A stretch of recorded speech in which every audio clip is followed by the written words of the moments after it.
If you're feeling adventurous enough and you're going to attend the New Year's Eve ball drop in Times Square, stick around. I have 5 tips for you that you're going to want to hear. Number 1, arrive early to secure your viewing spot.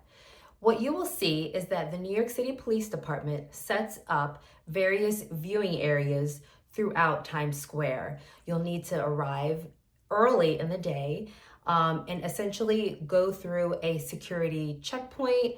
And then you will basically be able to hold that viewing point until the ball drops. So kind of pack your patience, prepare yourself that you're going to be there for a very long time, hours. But essentially, by doing this, you guarantee yourself an amazing experience with watching the ball drop on New Year's Eve.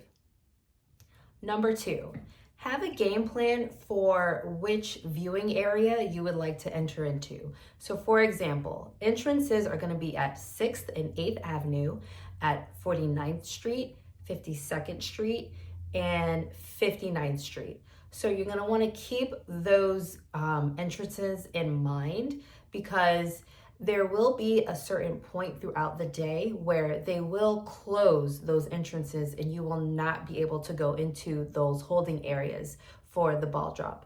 So again, you want to get there early and you want to have a game plan of which entrance you would like to go into, essentially to have your holding place until midnight.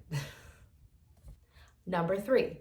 Now, let's say you're thinking about this and you're like, you know what, Jocelyn, I'm not trying to stand out there for hours on hours on hours all day. It's not for me. I got you. So some restaurants and some hotels within the Times Square area do provide like packaged like event like tickets that you can purchase for New Year's Eve night. So what you can do is, if you don't want to stand outside, which I totally get, I've done it twice, and the first time, it wasn't so bad. The second time I did it, it was like 10 degrees, literally 10, and I was frozen by midnight. So I totally get if that's not your thing. Look into seeing which restaurants within the Times Square area provide like a ticketed, event, for New Year's Eve.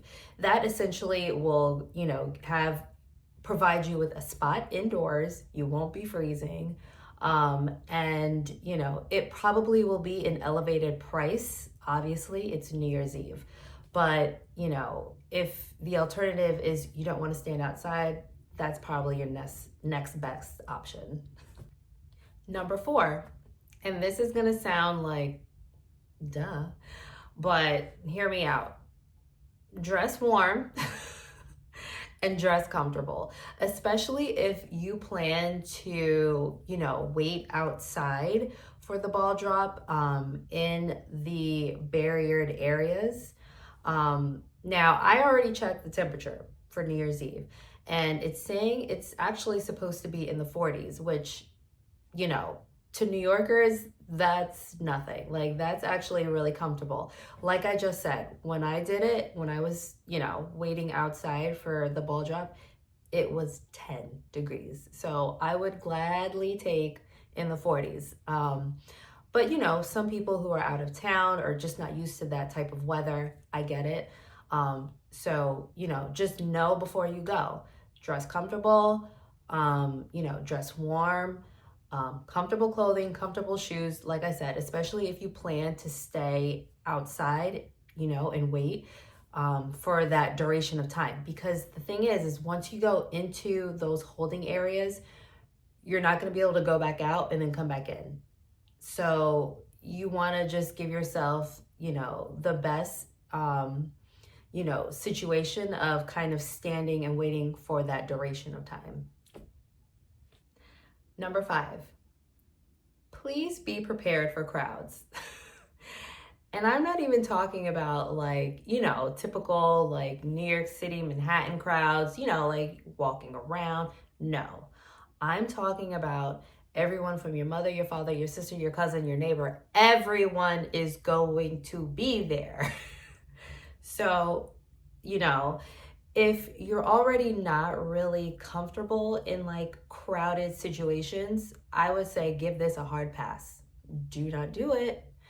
Um, but if you're okay with crowds, you'll be fine. Just pack your patience because, first of all, once we get closer to that time frame of the entrances to those holding areas closing, people are going to be packed in there, right? So you're already going to be packed inside these viewing areas kind of tightly, from what I remember. So you have that. And then, after the ball drops, for the most part, people do disperse pretty quickly. But I mean, it's still a lot of people trying to navigate, amongst side streets, or, even if you plan to take the train in, just know that you may have to wait for multiple trains to come and go to kind of get those initial crowds out of the subway. So keep that in mind.